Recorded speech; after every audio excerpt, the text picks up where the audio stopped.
जय हिंद. आज दिसणारी ही इमारत, हसरे चेहरे आणि शिस्तबद्ध वातावरण हे एका दीर्घ प्रवासाचे फळ आहे. ही केवळ एक शाळा नसून ज्ञान आणि संस्काराचे केंद्र आहे, जिथे हजारो विद्यार्थी घडले आणि आजही घडत आहेत. महात्मा फुले यांनी सांगितल्याप्रमाणे एका अविद्येने अनेक अनर्थ घडतात आणि त्यांच्याच विचाराचा बोध घेऊन संस्थेचे अध्यक्ष माननीय माधवरावजी पाटील शेळगावकर आणि संचालक मंडळ यांनी ग्रामीण भागातील शेतकरी, शेतमजूर, दीनदलित, वंचित यांच्या मुलांना शिक्षणाची सुविधा उपलब्ध व्हावी आणि त्यांना सुद्धा सन्मानाचे जीवन जगता यावे हा उदात्त हेतू उराशी बाळगून 1984 साली आषाढी एकादशीच्या दिवशी ज्ञान संवर्धन शिक्षण प्रसारक मंडळ दुप्पा शंकरनगर या संस्थेची मुहूर्तमेढ रोवली आणि पाहता पाहता या छोट्याशा रोपट्याचे आज या विशाल वटवृक्षामध्ये रूपांतर झाले आहे. मागील 35 वर्षांमध्ये विद्यार्थ्यांची गुणवत्ता आणि पालकांचा विश्वास पाहता कालांतराने माध्यमिक शिक्षणासोबतच उच्च माध्यमिक शिक्षणाची सुविधा उपलब्ध करून दिली.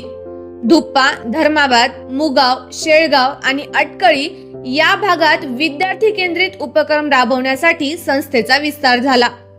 संस्थेच्या माध्यमातून ग्रामीण भागातील विद्यार्थ्यांना दर्जेदार शिक्षण मिळावे यासाठी संत ज्ञानेश्वर प्राथमिक, माध्यमिक व उच्च माध्यमिक विद्यालय दुप्पा या आपल्या शाळेला माननीय प्राचार्य शंकरराव डोणगावकर सर, माननीय स्मृतिशेष प्राचार्य शहाजी पाटील शेळगावकर, माननीय प्राचार्य संजय पाटील शेळगावकर आणि आता माननीय प्राचार्या सौ सरोज संजय पाटील सर्व शिक्षक व शिक्षकेतर सहकार्यांचे उत्स्फूर्त असे योगदान लाभले.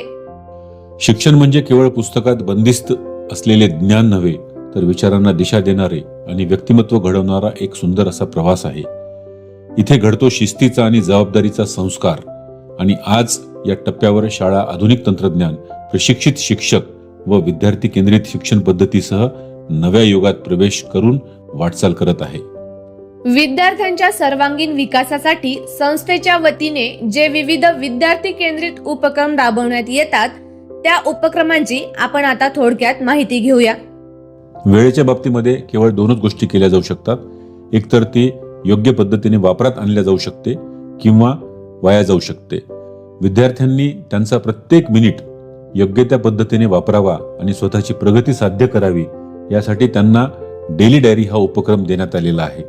यामध्ये विद्यार्थ्यांनी सकाळी 5 वाजता उठावं, नियमितपणे ते व्यायाम करतात, नियमितपणे ते शाळा करतात, संध्याकाळी 2 तास अभ्यास आणि सकाळी 2 तास अभ्यास, सायंकाळी 1 तास जेवणानंतर घरकामामध्ये आईवडिलांना मदत करतात, झोपण्यापूर्वी रात्री 9 ते 10 महापुरुषांचं चरित्र वाचन करतात आणि शेवटी डेली डायरीच्या माध्यमातून वेळेचा योग्य तो उपयोग झाला किंवा नाही हे डेली डायरी भरून स्वयंमूल्यमापन करतात आणि अशा पद्धतीने विद्यार्थी आपल्या वेळेचा चांगल्या पद्धतीने सदुपयोग करून स्वतःची प्रगती खूप चांगल्या पद्धतीने साध्य करीत आहेत. महत्वाचा उपक्रम म्हणजे डेली अकाउंट डायरी. यामध्ये विद्यार्थ्यांना दैनंदिन व्यवहार अतिशय चांगल्या पद्धतीने समजावेत, अनावश्यक खर्च टाळल्या जाऊन आर्थिक बाजू भक्कम व्हावी हा उद्देश डोळ्यासमोर ठेवून हा उपक्रम विद्यार्थ्यांना देण्यात आलेला आहे. यामध्ये विद्यार्थी डेली अकाउंट डायरी रोज मेंटेन करतात. कोणत्या कारणास्तव खर्च झाला, तो योग्य कारणासाठी झाला का अयोग्य कारणासाठी झाला याचं मूल्यमापन ते करत आहेत आणि अनावश्यक कारणासाठी होणारा खर्च दिवसेंदिवस कमी होत जाऊन कुटुंबाची आर्थिक बाजू चांगली होण्यासाठी विद्यार्थ्यांना व त्यांच्या परिवारांना या उपक्रमाचा खूप चांगल्या पद्धतीने फायदा होत आहे. असे म्हणतात की संगत ही रंगत लाती है. जर आपले विद्यार्थी महान व्हावे असे वाटत असेल तर त्यांना महापुरुषांचे चरित्र वाचन करणे अनिवार्य आहे. हा उद्देश ठेवून आमचे विद्यार्थी महापुरुषांचे व यशस्वी लोकांचे चरित्र वाचन करतात. त्यासोबतच दररोज सकाळी 10 मिनिटे स्ट्रेचिंग एक्सरसाइज देखील करतात आणि विशेष म्हणजे स्वतःचा परिचय देत असताना विद्यार्थी स्वतःचे नाव, आईचे नाव, वडिलांचे नाव आणि मग आडनाव असा परिचय देतात आणि सोबतच त्यांचे ध्येय काय आहे हे देखील जाहीर करतात. विद्यार्थ्यांच्या ज्ञानाच्या कक्षा रुंद व्हाव्यात, त्यांच्या विचारांमध्ये प्रगल्भता यावी हा उद्देश डोळ्यासमोर ठेवून संस्थेने अतिशय सुंदर असा परिपाठ तयार केलेला आहे. यामध्ये राष्ट्रगीत, प्रतिज्ञा, संविधान, महाराष्ट्र गीत हे तर विद्यार्थ्यांना मुखोद्गत आहेच आहे, पण त्याशिवाय महत्त्वाचं म्हणजे शब्दांचं सामर्थ्य. मानवी जीवनामध्ये शब्दांचं सामर्थ्य किती महत्त्वाचं आहे हे शब्दांमुळेच दंगल आणि शब्दांमुळेच मंगल या ओळीवरून विद्यार्थ्यांना पटवून देण्याचं काम परिपाठाच्या माध्यमातून केले जाते. त्यानंतर महात्मा फुलेंचे विचार, संस्थेचे 12 संकल्प. संस्थेच्या 12 संकल्पामध्ये सगळ्यात महत्त्वाचा जर संकल्प कोणता असेल तर तो म्हणजे व्यसनमुक्त परिवार. ग्रामीण भागातील परिवार व्यसनामुळे जी उद्ध्वस्त होतात ती होऊ नयेत म्हणून आमच्या विद्यार्थ्यांच्या माध्यमातून व्यसनमुक्त परिवार ही एक अतिशय सुंदर संकल्पना आम्ही राबवतो. त्यानंतर स्वसंवाद. विद्यार्थ्यांना स्वयंप्रेरणेसाठी कुणावर अवलंबून न राहता स्वतःच्याच संवादाच्या माध्यमातून प्रेरणा कशी मिळेल हे नियोजन करून त्यांना स्वसंवाद तयार करून दिलेला आहे, ज्या माध्यमातून ते स्वतः प्रेरणा घेतात. पसायदान. त्यानंतर जनरल नॉलेज, भविष्यातील स्पर्धा परीक्षांची तयारी उत्तम प्रकारे व्हावी यासाठी रोज 5 प्रश्न असं वर्षभरात एकूण 300 दिवस गृहीत धरून एका वर्षात 1500 प्रश्न आणि 5वी ते 10वी असं 6 वर्षामध्ये एकूण 9000 प्रश्न विद्यार्थ्यांना लिहून दिले जातात. मराठी, हिंदी, इंग्लिश तिन्ही भाषेमधून बोधकथा सांगितल्या जाते. चर्चात्मक पद्धतीने सुंदर असा अभ्यास व्हावा म्हणून सुपर पार्टनर या उपक्रमाचं अतिशय सुंदर नियोजन परिपाठाच्या मध्ये केलेलं जातं. भौगोलिक माहिती, ऐतिहासिक माहिती, वैज्ञानिक माहिती, आहार आणि आरोग्य, मेमरी गेम, ध्यानधारणा आणि शेवटी विद्यार्थ्यांचा व शिक्षकांचा वाढदिवस अतिशय उत्साहामध्ये गीत गाऊन साजरा केला जातो. प्रत्येक विषयाच्या पाठाला सुरुवात करण्यापूर्वी विद्यार्थी तो पाठ घरी वाचतात, कठीण शब्द, कठीण वाक्य अधोरेखित करतात. शाळेत आल्याच्या नंतर विषय शिक्षकाच्या मदतीने कठीण शब्द, कठीण वाक्य फळ्यावर त्याचं संकलन होतं. विद्यार्थ्यांच्या आणि शिक्षकांच्या मदतीने त्या कठीण भागाचा अर्थ त्या ठिकाणी स्पष्टीकरण केलं जातं. त्यानंतर तो पाठ सर शिकवतात. अशा पद्धतीने तो पाठ विद्यार्थ्यांना व्यवस्थित समजावून सांगितला जातो. पाठ संपल्याच्या नंतर त्या पाठातून मला काय शिकायला मिळालं या अनुषंगाने विद्यार्थ्यांकडनं वर्गात समोर येऊन अनुभवकथन घेतलं जातं. या उपक्रमाचा सगळ्यात महत्त्वाचा फायदा म्हणजे प्रत्येक विद्यार्थ्याकडून काही ना काही शिकायला मिळतं. अनुभव कथन संपल्याच्या नंतर पाठाखाली जो स्वाध्याय असतो त्या स्वाध्यायावर लेखी परीक्षा घेतली जाते आणि अशा पद्धतीने प्रत्येक पाठाची अतिशय सुंदर रीतीने तयारी करून घेतली जाते. या व्यतिरिक्त आपल्या शाळेतील विद्यार्थी 30 पर्यंतचे पाढे, 20 पर्यंतचे वर्ग आणि 10 पर्यंतचे घनपाठ करतात, जेणेकरून त्यांना गणित विषय सोपा व्हावा. तसेच आपले विद्यार्थी मराठी, हिंदी, इंग्लिश या विषयाचे दररोज एक पान शुद्धलेखन लिहितात. आपल्या शाळेत अप्रगत विद्यार्थ्यांसाठी उपचार वर्गाचे आयोजन केले जाते आणि महिन्यातून एक वेळेस विद्यार्थी अध्यापन दिन देखील साजरा केला जातो. ग्रामीण भागामध्ये बऱ्याचशा पालकांची आर्थिक परिस्थिती कमकुवत असते. हे लक्षात घेऊन विद्यार्थ्यांना नवनीत गाईडचे वाटप करण्यात येते आणि पुस्तक प्रदर्शनाचे देखील आयोजन करण्यात येते.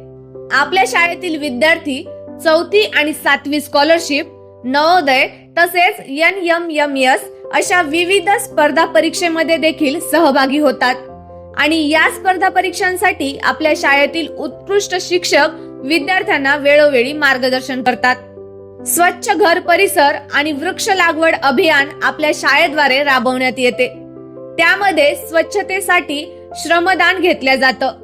तसेच आपल्या शाळेत सुंदर आणि आकर्षित अशी परसबाग देखील तयार करण्यात आली आहे. सोबतच विद्यार्थ्यांना ओला कचरा आणि सुका कचरा यांच्या व्यवस्थापनासंबंधी मार्गदर्शन देखील केले जाते. आपल्या शाळेतील विद्यार्थी मासपेटी, स्काउट गाईड, लेझिम अशा विविध क्रीडा प्रकारांमध्ये सहभाग नोंदवतात आणि आपल्या शाळेतील विद्यार्थ्यांनी तालुका व जिल्हा स्तरावर क्रमांक देखील पटकावला आहे. यासोबतच संगीत, चित्रकला, शिल्पकला अशा विविध स्पर्धांमध्ये देखील विद्यार्थी उत्साहाने सहभागी होतात. आपल्या शाळेत विद्यार्थ्यांसाठी विज्ञान प्रयोगशाळा, संगणक कक्ष, सूचना पेटी, आयडिया बॉक्स, सुरक्षिततेसाठी CCTV, मध्यान्ह भोजन, फिल्टर पाणी, स्वच्छतागृहे या सर्व सुविधा उपलब्ध आहेत. तसेच वर्ग प्रतिनिधींची बैठक आणि गावनिहाय पालक बैठक यांचे देखील नियमितपणे आयोजन करण्यात येते. इतकेच नव्हे तर प्रत्येक वर्गात सावित्रीबाई फुले यांची प्रतिमा देखील लावण्यात आली आहे व दररोज विद्यार्थी सुविचार देखील लिहितात. आपल्या शाळेमध्ये वर्ग स्तरावर जयंती आणि पुण्यतिथी साजरी केली जाते, जेणेकरून 70 ते 80 विद्यार्थ्यांना सहभागी होता येतं आणि त्यांच्या कलागुणांना वाव मिळतो. दरवर्षी आपल्या शाळेत आषाढी महोत्सव दिंडीचे आयोजन देखील करण्यात येते. तसेच आपल्या शाळेतील विद्यार्थ्यांचा शालेय समारोप वंदे मातरम या राष्ट्रभक्तीपर गीताने होतो आणि विद्यार्थी सुरक्षितता लक्षात घेता शाळा सुटल्यानंतर शेवटचा विद्यार्थी जाईपर्यंत दररोज एका शिक्षकाची नियुक्ती केली जाते. सुपर पार्टनर हा या संस्थेचा एक अत्यंत महत्त्वाचा उपक्रम वाटतो, जो महाराष्ट्रातील इतर शाळांमध्ये क्वचितच बघायला मिळतो. काय आहे हा सुपर पार्टनर उपक्रम? यामध्ये 2 विद्यार्थ्यांची एक जोडी तयार करण्यात आलेली आहे. त्यांना दररोज 40 मिनिट वेळ देण्यात आलेला आहे. या 40 मिनिटामध्ये 20 मिनिट एक विद्यार्थी दुसऱ्या विद्यार्थ्याला प्रश्न विचारतो आणि तो त्याची उत्तरं देतो. त्यानंतर पुढच्या 20 मिनिटांमध्ये तो विद्यार्थी पहिल्या विद्यार्थ्याला प्रश्न विचारतो आणि तो त्याची उत्तर देतो. अशा पद्धतीने चर्चात्मक पद्धतीतून या विद्यार्थ्यांच्या ज्ञानाची पातळी खूप चांगल्या पद्धतीने वाढत आहे. प्रश्न विचारण्याचं कौशल्य, उत्तर देण्याचं कौशल्य, संवाद साधण्याचं कौशल्य, ज्ञानाची पातळी, सर्व पातळीवर विद्यार्थ्यांच्या क्षमतांमध्ये वाढ होत आहे आणि हा उपक्रम अत्यंत सुंदर असा मार्गदर्शक उपक्रम या ठिकाणी बघायला मिळत आहे. यासोबत संस्थेमध्ये नियमितपणे आरोग्य शिबिर, योग शिबिर, मासिकोत्सव, वार्षिकोत्सव संपन्न होतात. वार्षिक उत्सवाचे वैशिष्ट्य सांगायचं म्हणजे यामध्ये विद्यार्थ्यांच्या विविध गुणदर्शनाच्या कार्यक्रमासह संस्था प्रतिवर्षी कर्मयोगी पुरस्कार सन्मानपूर्वक प्रदान करते. कर्मयोगी पुरस्कार प्रदान करण्यामागचा संस्थेचा हेतू हा आहे की आमच्या संस्थेचे अध्यक्ष सन्माननीय माधवरावजी पाटील शेळगावकर हे मागील 25 वर्षापासून माझा महाराष्ट्र स्वच्छ, सुंदर, निर्मल झाला पाहिजे या उदात्त हेतूने 1000 पेक्षा जास्त गावांमध्ये प्रबोधन करून महाराष्ट्र देशामध्ये प्रथम क्रमांकात आणण्यात मोलाची भूमिका निभावली आहे. आणि अशाच या आमच्या कर्मयोगाच्या वाढदिवसाचे औचित्य साधून आम्ही समाजाभिमुख काम करणाऱ्या व्यक्तिमत्वाची या पुरस्कारासाठी निवड करतो, हे या ठिकाणी अभिमानाने सांगावंसं वाटतं. या सुंदर अशा रोपट्याचे वटवृक्षात रूपांतर होत असताना संस्थाचालक, शिक्षक, पालक, विद्यार्थी, परिसरातील नागरिक, लोकप्रतिनिधी, प्रशासकीय अधिकारी यांचे वेळोवेळी मार्गदर्शन आणि सहकार्य शाळेला लाभले आहे. म्हणूनच समाजातील सर्व घटकांना ही संस्था चांगल्या पद्धतीने सेवा देऊ शकत आहे. इथे घडतात सक्षम विद्यार्थी, जबाबदार नागरिक आणि त्यांचे उज्ज्वल भविष्य. ज्ञान, शिस्त आणि संस्कार हाच आमचा मंत्र. संत ज्ञानेश्वर प्राथमिक, माध्यमिक, उच्च माध्यमिक विद्यालय म्हणजेच कालचा वारसा, आजची जबाबदारी आणि उद्याचे स्वप्न. धन्यवाद. जय हिंद, जय महाराष्ट्र. ग्रामीण भागातील शिक्षणाची गैरसोय लक्षात घेऊन 1984 साली या संस्थेची ज्ञान संवर्धन या संस्थेची आम्ही स्थापना केली आणि चांगल्या प्रकारे चालवल्यामुळं या संस्थेतून पुष्कळशा मुली इंजिनियर झाले, डॉक्टर झाले, एक मुलगा कलेक्टरही झाला. याचा आम्हाला सार्थ अभिमान आहे. आणि हे पाहता यावरही मी समाधान नाही आहे. आत्ताची सध्याची परिस्थिती पाहता यश कमी विद्यार्थ्यांना मिळालं आणि बेकार विद्यार्थ्यांची संख्या वाढत आहे. यावर तोडगा काढण्यासाठी कुठलं तरी कौशल्य ज्ञान द्यावं आणि ते कौशल्य ज्ञान देण्यासाठी आमची आर्थिक परिस्थिती एवढी मजबूत नसली तरी आमच्या सर्व सहकार्याच्या वतीनं काहीतरी कौशल्य ज्ञान देऊन त्यांना उपजीविकेची तयारी करावी असं माझा मानस आहे आणि ते निश्चितपणे पूर्ण होईल अशी मला आशा आहे. मी या प्रसंगी पालकांना एवढंच सांगू इच्छितो की तुमचा पाल्य आणि आमचा विद्यार्थी हे सध्या एक लहान रोपटं आहे आणि हे रोपटं 24 तासापैकी 6 तास शाळेमध्ये राहतं आणि 18 तास घरी तुमच्याकडे राहतं. मी असं वचन देतो की या 6 तासामध्ये या रोपट्याचं निंदन, खुरपण, सिंचन आणि संरक्षण हे आम्ही करतो आणि 18 तासामध्ये ते तुम्ही घरी करावं, जेणेकरून या रोपट्याचं रूपांतर उद्या एका विशाल वटवृक्षामध्ये होईल, जे अनेक पिढ्यांना सावली पण देईल आणि फळ पण देईल. तर चला, पालक आणि शिक्षक यांची एक भक्कम युती करूया आणि आपल्या विद्यार्थ्यांचा सर्वांगीण विकास करूया. धन्यवाद. जय हिंद, जय महाराष्ट्र, जय संत ज्ञानेश्वर विद्यालय.